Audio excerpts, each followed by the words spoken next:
Hi guys, welcome and welcome back to my channel. I hope you guys are well and I hope you guys are staying safe. If you're new here, welcome.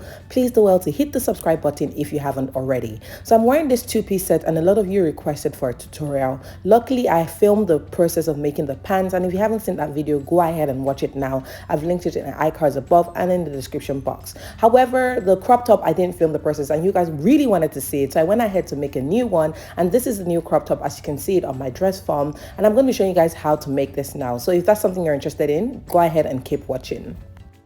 So of course we'll need our tools. I've got my measuring tape, some pins and magnet. I've got my snips. I've got my seam ripper. I've got my paper scissors, fabric scissors. I've got the fabric, some tailor's chalk, and my paper.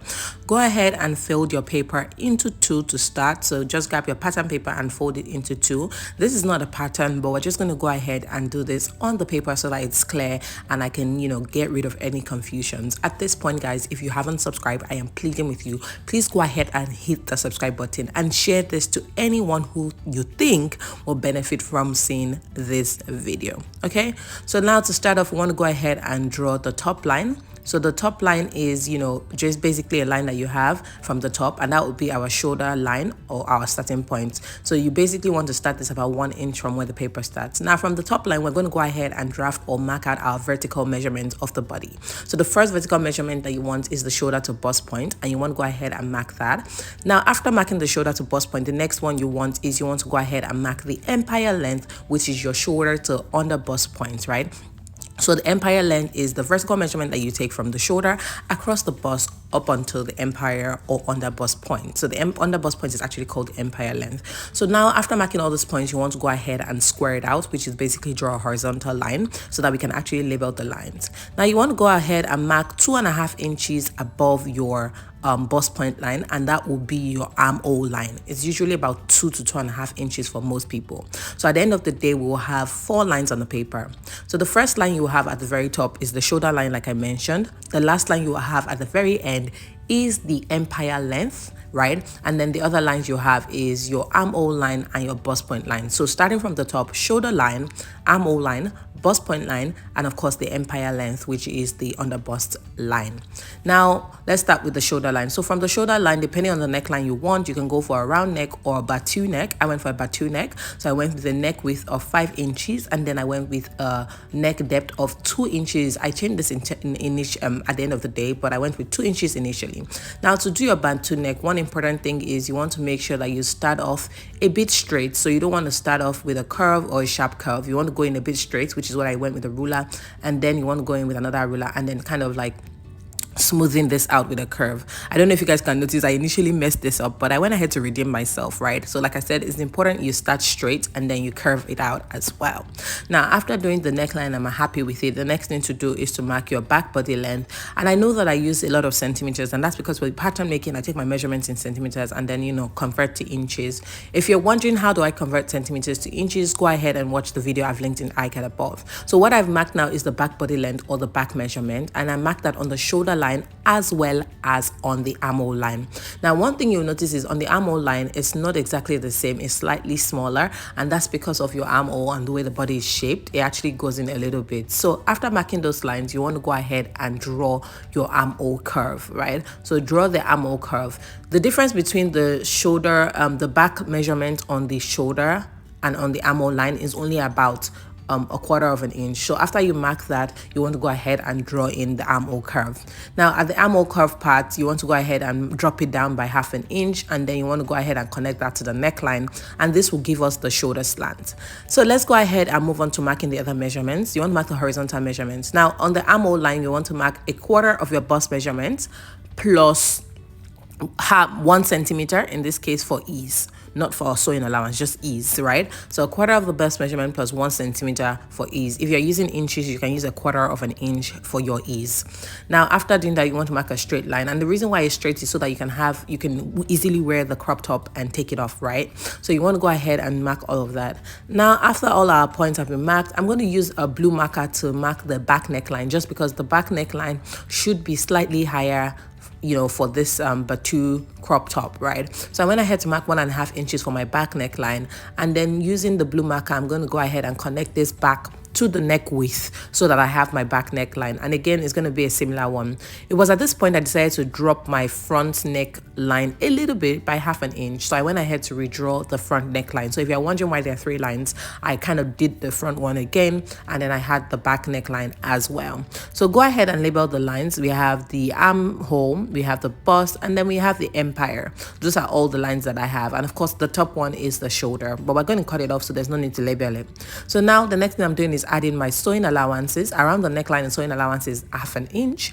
Around the shoulder slant is 1/2 inch. Around the armhole is 1/2 inch. Now at this point, the side seam, I meant to put a sewing allowance of 1 inch. However, I marked 1/2 inch. 1/2 inch will work, but I could do 1 inch. And at the base, I went to add a sewing allowance of 2.5 inches, and you'll see why I added 2.5 inches in a little bit. So everything in red is your sewing allowance. So go ahead and add your sewing allowance all through the pattern or the drafted piece. And then after doing that, we're going to go ahead and cut it out. Again, this is a kind reminder for you. If you've not subscribed and you're here, please do well to subscribe. And if you've not joined my exclusive community on here, do well to join the community using the link that I have added in the description box. I promise you, it's absolutely worth it. You get exclusive videos and more access to me as well. Now that all our sewing allowances have been added, we're going to go ahead and cut it out. Make sure to use your paper scissors and not your fabric scissors for this. So cut out the pattern with the allowances as I'm doing now. This is what it looks like. The next thing we're going to do is we're going to go ahead and cut out the fabric. So you want to grab your fabric, you want to fold your fabric into 2.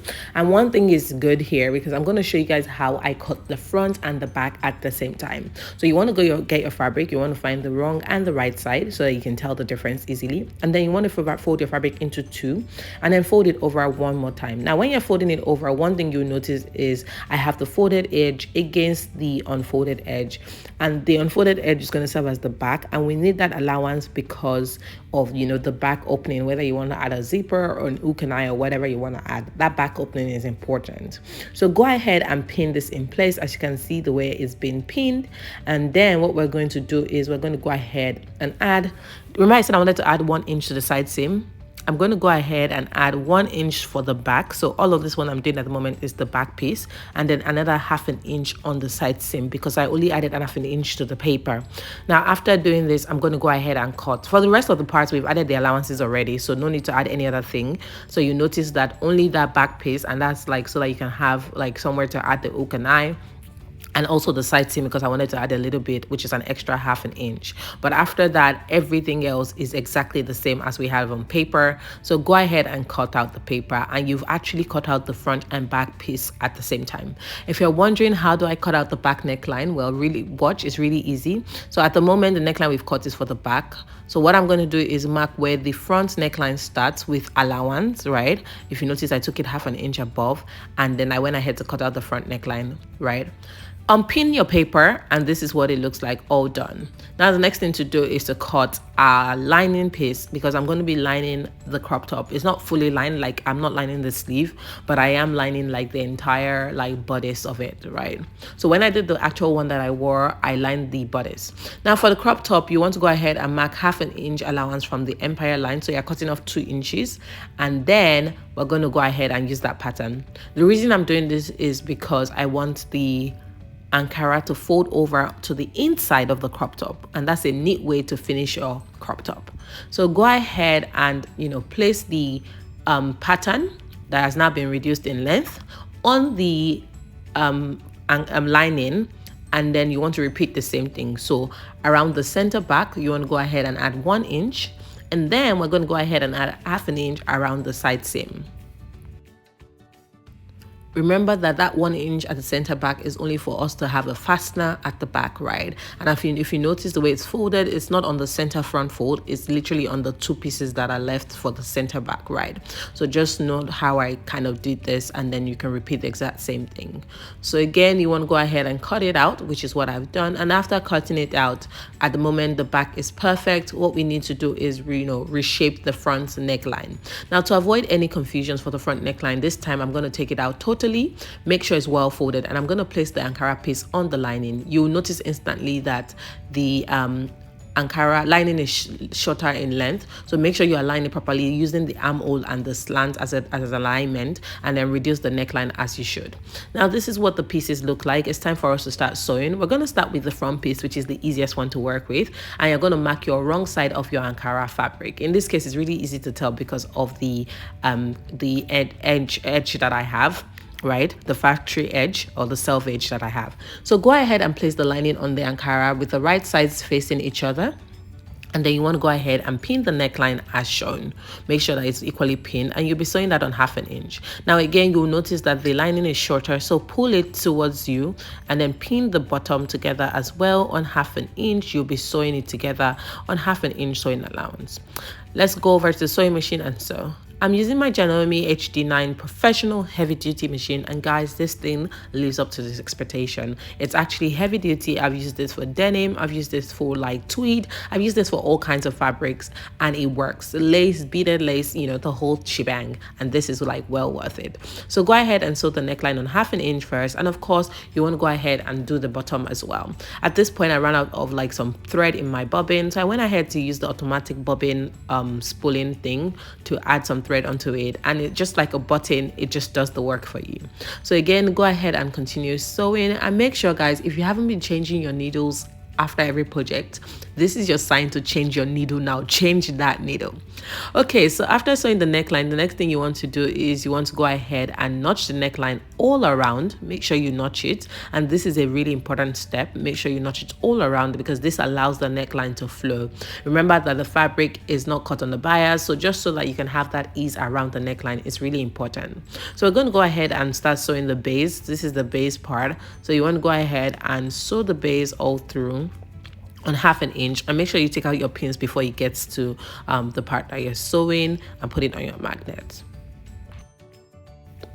After sewing the neckline and the base, the next thing to do is to top stitch the neckline. And when you're top stitching the neckline, like I said, it must be done after you've notched it all around. So you want to top stitch all the excess fabric towards the lining. You want to make sure that you shift it towards the lining, and then you sew it in place. Obviously this is done, or best done, after pressing the neckline as well. So if you've not pressed the neckline and you're being lazy, go ahead and stretch it out like me. I'm not encouraging laziness. Make sure you actually press after each seam, and then you want to go ahead and take this back to the table, and this is what it looks like. So at the moment I have the neckline. I've gone ahead to, you know, give it a press. I've gone ahead to give it a good press, and I've gone ahead to also make sure to top stitch it as well. So let's move on to the back piece. So for the back piece, you want to go ahead and take the Ankara as well as the main fabric, and then you want to place them side by side like this.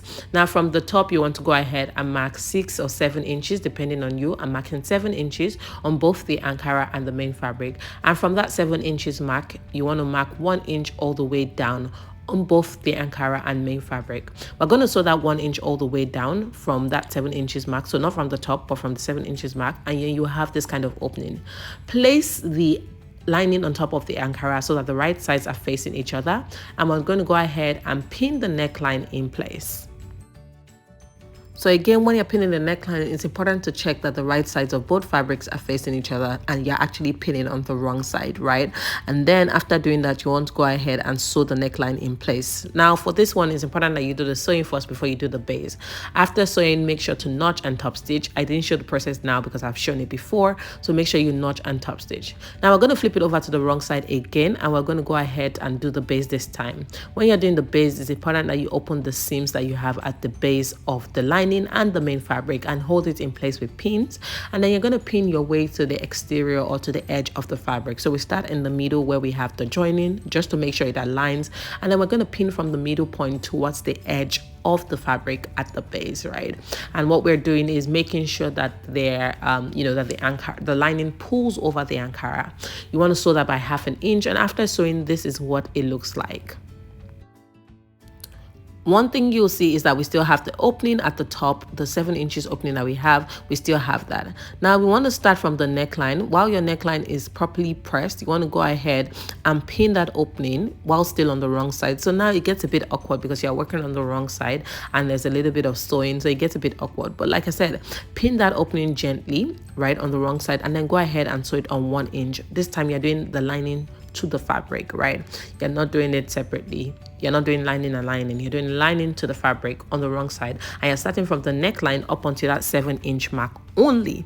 And you want to repeat this for the other side as well. So what we're doing is trying to conceal or close that opening. However, we'll still have the opening in a different way so that it just looks like a fastener. So this is what it looks like after. You can flip it over to the right side, and at first it's going to seem a bit uneasy, and it's going to seem a bit weird. What you can do is you can snip off any excess that you have around the neckline, right? And then you can also create a notch around the opening just to make sure that everything sits flat. So this is what it looks like I said, there's a little bit of a crease there around the opening, but it's fine because once you make a notch, all of that just eases out. So you find the opening, you create a notch just gently without cutting through the fabric, as close as possible, and then go ahead and give it a good press. So this is what both pieces look like after pressing. As you can see, it's really nice and neat, if I do say so myself, and you see that the lining pulls the Ankara in just a tad. So starting from the base, you're going to join the front and the back together, making sure the right sides are facing each other. I'm starting from the joining of the lining and the Ankara, so I pinned that together for the front and back piece, and then I pinned my way up onto the Ankara and up onto the lining and sewed on 1/2 inch. After sewing it, this is what it looks like. We're going to repeat the same thing for the shoulder slant as well. We're going to go ahead and pin our waist and pin the Ankara to the Ankara, lining to the lining, and we're going to sew on 1/2 inch sewing allowance. Again, right sides facing each other. It's very important, and that the seams match align as well. After pinning and aligning everything, this is what it looks like after sewing. Give it a good press, and at this point we're almost done. For the fastener, I'm going to be using a hook and eye, nothing fancy. It's just going to be hooked, and yeah, it's hooked in place really. You could use a button if you want, or you could also use like any other fasteners. Now it's time to measure the armhole so that we can cut out the sleeves. For the sleeves, I have a detailed tutorial showing you guys how to cut sleeves. If you haven't seen that, please go ahead and watch that already. However, for the purpose of this video, I'm just going to give a brief explanation. So go ahead and get your fabric. I like to straighten out the fabric just because it's not straight. So I straightened out my fabric using my pattern master, and then I went ahead to mark the sleeve length. I was going with a sleeve length of 7 inches, so I went ahead to mark that and also mark the wrong side. Now what I decided to do was add my allowance, which is 2.5 inches at the base, so I added that allowance as well. On the first or starting line, you want to go ahead and measure the armhole measurements you took earlier, which was 9 3/4 for me. And then on the base line, you want to go ahead and measure your bicep, right? Half your bicep measurement. So I went ahead to do that, and then I went ahead to draw the S curve shape. Now, one thing you'll notice is I added the allowance of 1 inch. However, what you'll notice is that what we marked for the armhole was a bit more. So I went ahead to square that down, and I went ahead to curve that and extend the curve. Like I said, this is just a brief explanation. If you need a detailed tutorial, please watch the video that I've linked in the iCards above, and it shows you how to cut a freehand sleeve. I also have a video on how to make pattern sleeves, so depending on whatever your need is, go ahead and watch. Notch the midpoint at the top of the crown and the midpoint at the base of the sleeve of the bicep area, and then go ahead and you're going to fold or hem the bottom of your sleeve. So you're hemming to the wrong side, so go ahead and fold it in place and pin it in place. And then when you're done, you're going to go ahead and use your sewing machine to sew a straight line to just hold that hem in place. So this is me sewing the hem of both pieces, and after sewing the hem, we're going to go ahead and sew the sleeves together because we did leave a sewing allowance of 1 inch for that.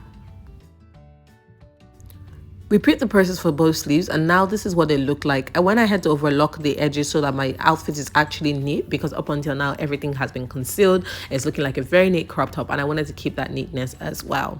Right, so you want to go ahead and get the blouse, and then we're going to go ahead and start with the side seam. You're going to pin the sleeves joining to the side seam, right, making sure the seams align, and then you hold that in place with pins. Now you want to get the notch on the crown, and you want to hold that to the shoulder slant. Again, right sides facing facing each other, and then you want to pin that in place.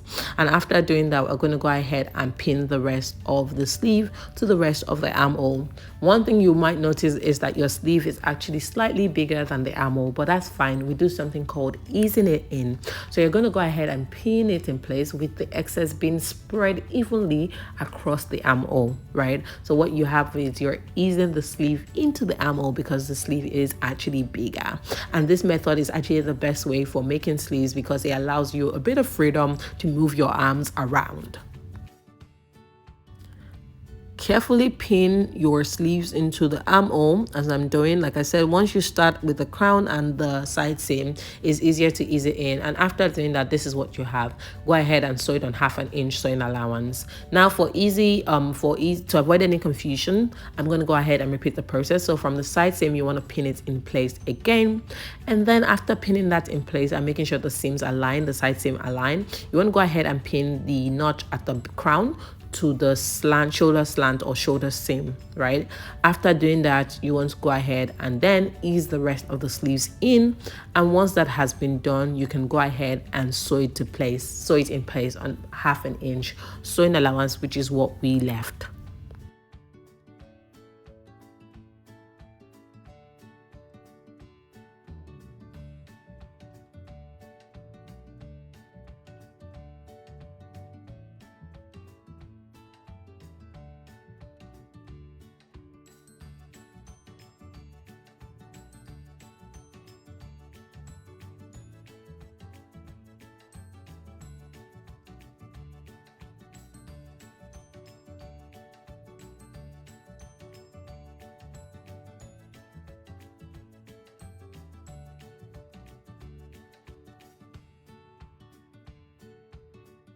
After pinning both sleeves in place, go ahead and sew it on 1/2 inch like I mentioned earlier, and then obviously go ahead and overlock it so that you have the neatest finishing ever.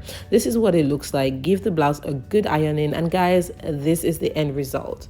All right guys, so we've come to the very end of this tutorial. I hope you enjoyed it and I hope it was worth your while. If you already made the pants and you wanted to see how to make the crop top to go with it, this is how. I love this because it can go with the pants that we made earlier, and it can also go with regular jeans and you still look the bomb.